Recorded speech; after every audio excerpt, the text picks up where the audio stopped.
ನವರಾತ್ರಿ ಪ್ರಯುಕ್ತ ಕವಿಗೋಷ್ಠಿ ವಿಚಾರ ಸಂಕೀರ್ಣ ಹಾಗೂ ಕನ್ನಡದಲ್ಲಿ 100% ಅಂಕ ಪಡೆದ ಎಸ್ಎಸ್ಎಲ್ಸಿ ಹಾಗೂ ಪಿಯುಸಿ ವಿದ್ಯಾರ್ಥಿಗಳಿಗೆ ಪ್ರತಿಭಾ ಪುರಸ್ಕಾರ. ಬಾಲ್ಕಿ ಪಟ್ಟಣದ ಪ್ರವಾಸಿ ಮಂದಿರದಲ್ಲಿ ನಡೆದ ಪತ್ರಿಕಾಗೋಷ್ಠಿಯನ್ನು ಉದ್ದೇಶಿಸಿ ಕನ್ನಡದ ಸಾಹಿತ್ಯ ಪರಿಷತ್ತಿನ ಅಧ್ಯಕ್ಷ ನಾಗಭೂಷಣ್ ಮಾಮಡಿ ಪತ್ರಕರ್ತರಿಗೆ ಹೀಗೆ ಮಾಹಿತಿ ನೀಡಿದರು.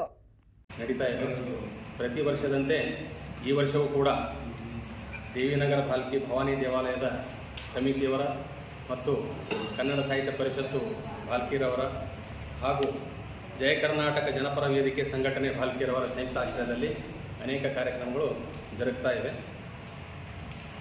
ದಿನಾಂಕ 25/9/2025 ಕನ್ನಡ ಸಾಹಿತ್ಯ ಪರಿಷತ್ತು ಬಾಲ್ಕಿ ಹಾಗೂ ಜಯ ಕರ್ನಾಟಕ ಜನಪರ ವೇದಿಕೆ ಸಂಘಟನೆ ಬಾಲ್ಕಿ ಮತ್ತು ಭವಾನಿ ದೇವಾಲಯ ನವರಾತ್ರಿ ಉತ್ಸವ ಸಮಿತಿಯ ಸಂಯುಕ್ತಾಶ್ರಯದಲ್ಲಿ 2024-25ನೇ ಸಾಲಿನ 10ನೇ ತರಗತಿಯ ಪರೀಕ್ಷೆಯಲ್ಲಿ ಪ್ರಥಮ ಭಾಷೆಯಲ್ಲಿ ಕನ್ನಡ ಭಾಷೆಯ 125ಕ್ಕೆ 125 ಮತ್ತು ಪಿಯುಸಿಯಲ್ಲಿ ದ್ವಿತೀಯ ಮತ್ತು ತೃತೀಯ ಭಾಷೆಯ ಕನ್ನಡ ಭಾಷೆಯ ವಿಷಯದಲ್ಲಿ 100ಕ್ಕೆ 100 ಅಂಕಗಳನ್ನು ಪಡೆದು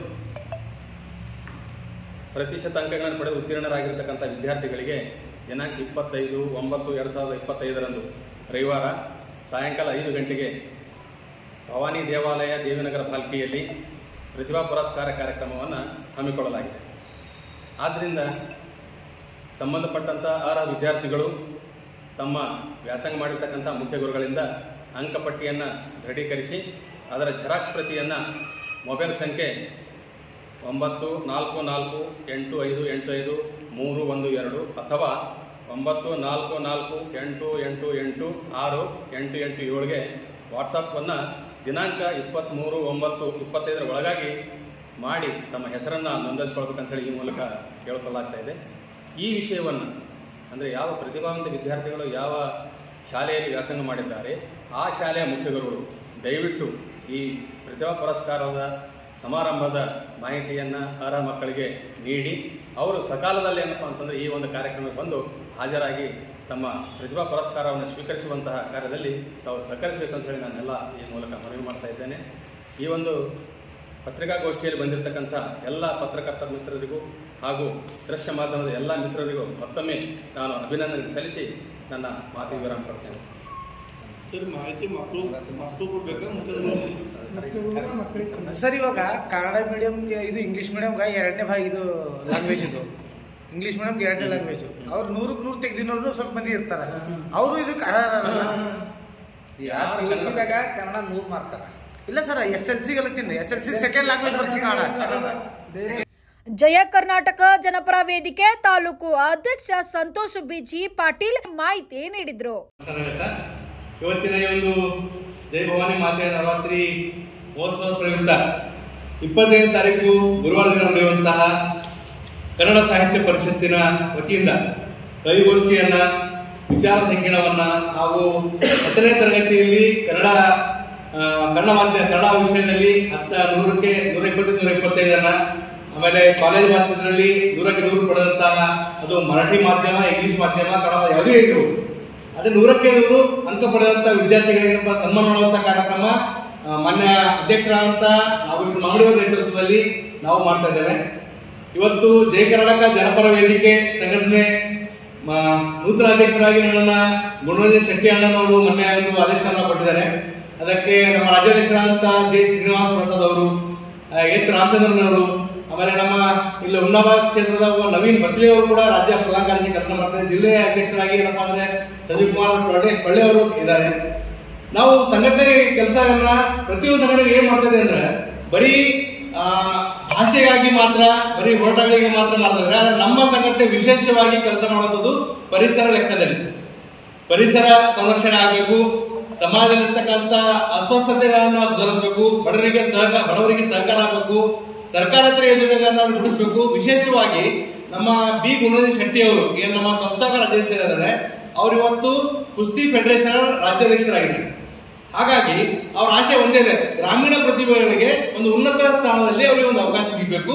ಅವ್ರ ರಾಜ್ಯ ರಾಷ್ಟ್ರ ಮಟ್ಟದಲ್ಲಿ ಒಂದು ಆಟಗಾರರಾಗಿ ಯಾವುದೇ ಕ್ರೀಡಾಪಟು ಆಗಿರ್ಬೋದು ಅವ್ರಿಗೆ ಅವಕಾಶ ಕೊಡಬೇಕಾದಂತ ನಮ್ಮ ಸಂಘಟನೆ ವತಿಯಿಂದ ಮುಂದಿನ ದಿನಗಳಲ್ಲಿ ನಾವು ವ್ಯವಸ್ಥೆ ಮಾಡ್ತಾ ಇದೀವಿ. ಈಗ ಮಾಧ್ಯಮ ಪ್ರತಿನಿಧಿಗಳು ಒಂದು ಪ್ರಶ್ನೆ ಕೇಳಿದ್ರು. ಈ ವರ್ಷ ಏನಪ್ಪಾ ಅಂದ್ರೆ ಕಳೆದ 2 ವರ್ಷಕ್ಕಾಗಲೇ ವಾಲಿಬಾಲ್ ಟೂರ್ನಮೆಂಟ್ ಇತ್ತು, ಕಬಡ್ಡಿ ಟೂರ್ನಮೆಂಟ್ ಇತ್ತು, ಬಹಳಷ್ಟು ಕಾರ್ಯಕ್ರಮಗಳು ಇತ್ತು, ಈ ಸರಿ ಮಾಡ್ತಾ ಇಲ್ಲ ಅಂತ ಅವ್ರು ಹೇಳ್ತಾರಲ್ಲ, ಸತ್ಯ ಇದೆ. ಮಾನ್ಯ ಅಧ್ಯಕ್ಷರು ಮಾತು, ಯಾಕಂದ್ರೆ ಫಂಡಿಂಗ್ ಒಂದ್ ಕಡೆ ಇದ್ರೆ ಅದರ ವ್ಯವಸ್ಥೆ ಮಾಡುವಂತ ರೀತಿಗಳು ಒಂದ್ ಕಡೆ ಆಗಿದೆ. ಯಾಕಂದ್ರೆ ಹಣ ಬರಬಹುದು ಹೆಚ್ಚಿನಾದ್ರು, ಅದರಲ್ಲಿ ವ್ಯವಸ್ಥೆ ಮಾಡಬೇಕಾದ್ರೆ ಇಲ್ಲ. ಯಾಕಂದ್ರೆ ವಿಲಾಸ್ ಪಕ್ಕ ಅವರು, ಅಶೋಕ್ ಮಂಡ್ಯ ಅವರು ಬಹಳ ಜನ ಎಲ್ಲ ಸೇರಿ ಆ ಕಾರ್ಯಕ್ರಮಗಳನ್ನ ಮಾಡ್ತಿದ್ರು. ಈಗೇನಾಗಿದೆ ಅಂದ್ರೆ ವ್ಯವಸ್ಥೆ ಮಾಡೋಕ್ಕಲ್ಲಿ ಗ್ರೌಂಡ್ ಇಲ್ಲ, ಆಮೇಲೆ ಹಣಕಾಸು ವ್ಯವಸ್ಥೆ ಇಲ್ಲ. ಹಾಗಾಗಿ ಮುಂದಿನ ದಿನಗಳಲ್ಲಿ ನಮ್ಮ ಜನಪರ ವೇದಿಕೆ ವತಿಯಿಂದ ಗ್ರಾಮೀಣ ಪ್ರತಿಭೆಗಳಿದೆ, ಗ್ರಾಮೀಣದಲ್ಲಿರ್ತಕ್ಕಂಥ ಎಲ್ಲ ಆಟಗಾರರಿಗೆ, ಅದು ಕಬಡ್ಡಿ, ಖೋ ಖೋ, ಕುಸ್ತಿ ಯಾವುದೇ ಒಂದು ಆಟ ಇರಲಿ, ಅವರಿಗೆ ವಿಶೇಷವಾದಂತ ಒಂದು ಪ್ಲಾಟ್ಫಾರ್ಮ್ ರೆಡಿ ಮಾಡಿಕೊಳ್ಳುವಂತ ಕೆಲಸ ನಮ್ಮ ಸಂಘಟನೆ ವತಿಯಿಂದ ಮಾಡ್ತೇವೆ. ಜೊತೆಗೆ ನೈಸರ್ಗಿಕವಾದಂತ ಯಾವುದೇ ಒಂದು ಪಿಡುಗಳಿಗೆ ನಮ್ಮ ಸಂಘಟನೆ ಯಾವಾಗಲೂ ಸಹಕಾರ ನೀಡುತ್ತೆ ಅನ್ನೋ ಮಾತನ್ನ ಇಲ್ಲಿ ಹೇಳಲಿಕ್ಕೆ ಪಡ್ತೇನೆ.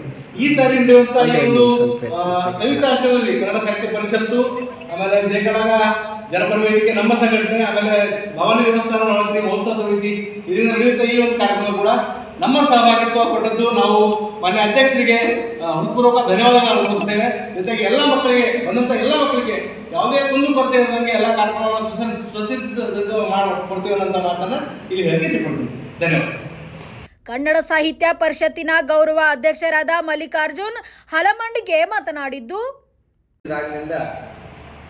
ನಮ್ಮ ಭಾಲ್ಕೆಯಲ್ಲಿ ವಿವಿಧ ಕಾರ್ಯಕ್ರಮಗಳು ವಿವಿಧ ಅಧ್ಯಕ್ಷರ ಅಧ್ಯಕ್ಷತೆಯಲ್ಲಿ ಮಾಡ್ತಾ ಇದ್ದೀವಿ. ಅದಕ್ಕೆ ನಮ್ಮ ನಾಗಭೂಷಣ ಮಾಂಬೆ ಅಧ್ಯಕ್ಷ ಆದಮೇಲೆ ಹಲವಾರು ಕಾರ್ಯಕ್ರಮ ಮಾಡ್ಯಾರ.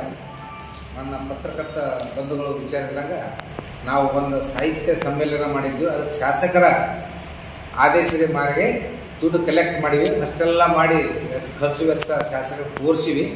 ಅವ್ರು ಎಷ್ಟು ಕಡಿಮೆ ಬೀಳುತ್ತೋ ಅಷ್ಟು ನಾ ಕೊಡ್ತೀನಿ, ಅದಕ್ಕೆ ಕಲೆಕ್ಷನ್ ಅಂತ ಹೇಳಿದ್ರು. ನಾವು ಟೋಟಲ್ ಲೆಕ್ಕ ಆದಮೇಲೆ 18,000 ರೂಪಾಯಿ ಶಾರ್ಟ್ ಇತ್ತು ಸರ್. 19,000 ಶಾರ್ಟ್ ಇತ್ತು. ನಾನು ನಾಗಭೂಷಣ ಸರ್ ಇರೋದು 19,000 ಶಾಸಕರು ಕೇಳಕ್ಕೆ ಸರಿ ಅನ್ಸಲ್ಲ, ಅಂತ ಕೇಳೋದು ಬೇಡ, ನಮ್ಮ ಸಂಘದ ವತಿಯಿಂದ ಆಗಲಿ ಅಂತ ಹೇಳಿ ಖರ್ಚು ಅವ್ರು ಸ್ವಂತವಾಗ್ಯಾರ. ನಾನು 5% ಕೊಟ್ಟಿಲ್ಲ. ನಾವು ನಮ್ಮ ಬ್ಯಾಂಕಿನ ವತಿಯಿಂದ ಅವತ್ತು ಆ ಕಾರ್ಯಕ್ರಮಕ್ಕೆ ಊಟ ಮಾತ್ರ ಕೊಟ್ಟಿವಿ ಅಷ್ಟೇ. ಅದು ನಮ್ಮದು ವೀರೇಶ್ವರ ಬ್ಯಾಂಕಿನ ವತಿಯಿಂದ ವಾಟ್ಸಪ್ದ ಲೆಕ್ಕಪತ್ರ ಎಲ್ಲ ಕಳಿಸಿವಿ. ಇದು ಒಳ್ಳೆಯ ಕೆಲಸ ನಮ್ಮ ಅಧ್ಯಕ್ಷ ಮಾಡ್ತಾ ಬಂದಾರ. ಅದಕ್ಕೆ ತಮ್ಮೆಲ್ಲ ಸಹಕಾರದಿಂದ ಮಾಡ್ಯಾರ.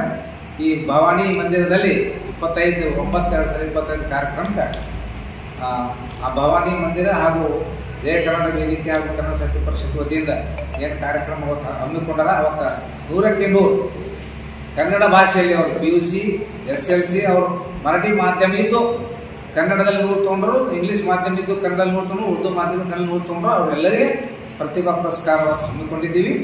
ಆದಷ್ಟು ತಾವು ತಮ್ಮ ಪತ್ರಿಕೆಯಲ್ಲಿ ಸದರಿ ವಿಷಯ ಪ್ರಚಾರ ಮಾಡಿ ಈ ಕಾರ್ಯಕ್ರಮ ಯಶಸ್ವಿಗೊಳಿಸಲು ಸಹಕರಿಸುತ್ತೆ ನಾನು ತಿಳಿದುಕೊಂಡು ನನಗೆ ಮಾತಾಡೋಕ್ಕೆ ಅವಕಾಶ ಕಲ್ಪಿಸಿಕೊಟ್ಟು ತಮ್ಮೆಲ್ಲರೂ ವಂದಿಸುತ್ತಾನೆ ಮಾತನಾಡಿಸ್ತೇನೆ. ಭವಾನಿ ದೇವಸ್ಥಾನದ ಅಧ್ಯಕ್ಷರಾದ ದಿಲೀಪ್ ಡವಳೆ ನವರಾತ್ರಿ ಉತ್ಸವದ ಕಾರ್ಯಕ್ರಮಗಳ ಬಗ್ಗೆ ಮಾಹಿತಿ ನೀಡಿದ್ರು. हमारे मंदिर के वास्ते बहुत ही बड़ा योगदान दिया है. 30 साल से ये लोग कंटिन्यू काम कर रहे हैं, इसके लिए हमारे को इनका बहुत बहुत धन्यवाद है.